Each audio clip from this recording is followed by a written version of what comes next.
आप सुन रहे हैं किसान तक पॉडकास्ट गुड़ की डली।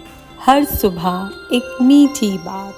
नमस्कार, मैं हूं सनिका और आज की मीठी बात जुड़ी है कैबिनेट मीटिंग से। कल कैबिनेट मीटिंग की बैठक हुई थी जिसमें किसानों के लिए अहम फैसले लिए गए हैं। पीएम नरेंद्र मोदी की अध्यक्षता में कल केंद्रीय मंत्रिमंडल की बैठक हुई जिसमें कुल 6 फैसलों पर मुहर लगी। इनमें से 2 फैसले सीधे तौर पर किसानों से जुड़े हुए हैं। कैबिनेट के फैसलों में नेशनल कोऑपरेटिव डेवलपमेंट कॉर्पोरेशन यानी एनसीडीसी को मजबूत करने के लिए 2000 करोड़ रुपए खर्च किए जाएंगे।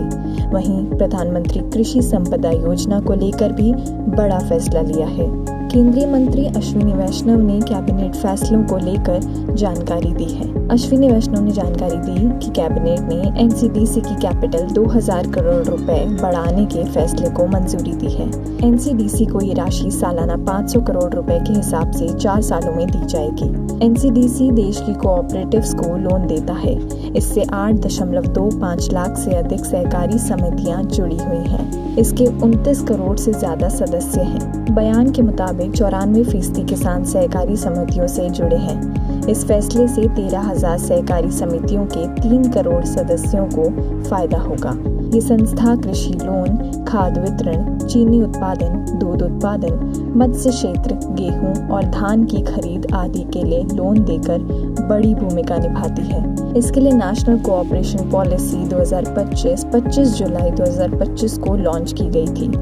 एनसीडीसी सहकारी समितियों को लोन के माध्यम से समर्थन देने और सब्सिडी और ब्याज में छूट योजनाओं के माध्यम से सशक्तिकरण में भूमिका निभाता है। केंद्रीय मंत्री ने बताया कि एनसीडीसी जितना लोन देता है उसकी रिकवरी 99.98% है, यानी 0% एनपीए।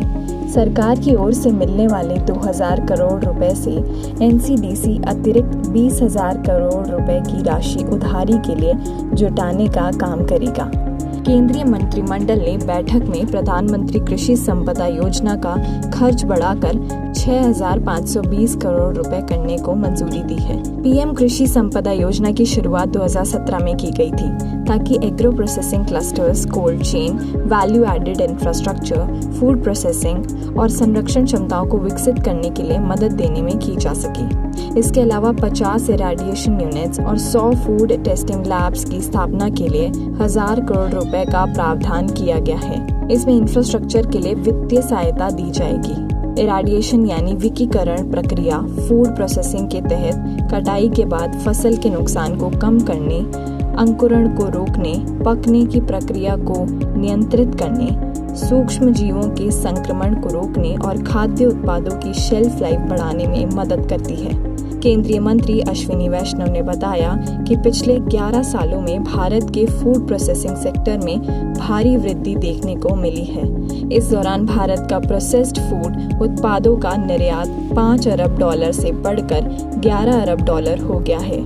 कृषि निर्यात में प्रोसेस्ड फूड का हिस्सा 14% से बढ़कर 24% हो गया है। वहीं रजिस्टर्ड फूड और बिजनेस ऑपरेटर्स की संख्या 25 लाख से बढ़कर 64 लाख हो गई है। ऐसी और राहत भरी खबरों के लिए सुनते रहिए हमारा ये खास पॉडकास्ट गुड़ की डली।